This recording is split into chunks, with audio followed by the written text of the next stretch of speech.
కీర్తనల గ్రంథము 104వ అధ్యాయము 29వ వచనము.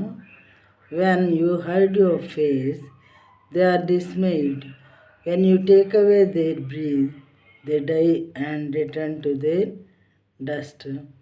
నీవు ముఖము మరుగు చేసుకొనగా అవి కలతపడును, నీవు వాటి ఊపిరి తీసివేయినప్పుడు అవి ప్రాణములు విడిచి మంటి పాలగును. దేవుడు ఎప్పుడైనా సరే ఆయన ముఖాన్ని మరుగుపరిచినట్లయితే ఆ ప్రాణుల నుంచి వెంట కలత చెందుతాయంట. దేవుడు మనకు కూడా అలా మరుగు చేస్తే ఆయన ముఖం మనం బ్రతకగలమా ప్రియమైన వాళ్ళారా? ఒక్కరోజు సూర్యుడు రాకుండా పగలు మనకి పగలు కూడా చీకటిగా ఉంచితే మనం అప్పుడు కలత పడతాము.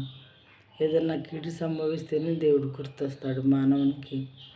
కానీ ఎట్టి పరిస్థితుల్లో మామూలు పరిస్థితిలో గుర్తురాడు దేవుడు.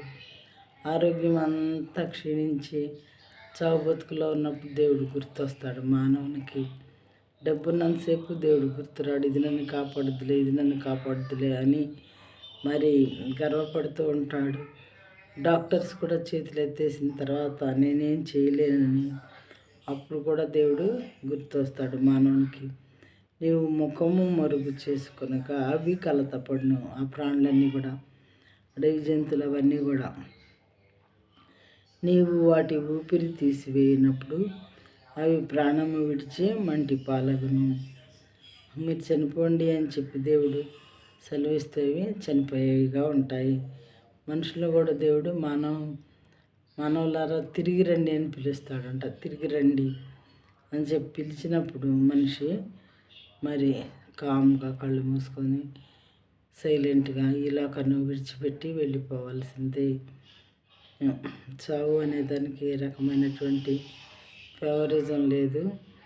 నేను వదిలిపెడతాను, ఇక్కడే ఉంది కానీ భూమి మీద సర్వకాలాలు నీ డబ్బు ఉంది కదా నువ్వు నాకు ఒదిగివు అంటానికి కుదరదు. ఎందుకంటే సృష్టికర్త చేతిలో మన ప్రాణము ఉన్నది. ఆయనే మనల్ని సృజించారు కాబట్టి ప్రియమైన వారులారా, దేవుని మాట వినటం అనేది మానవునికి ఎంత అంటే అంత శ్రేయస్కరమైనటువంటి పని.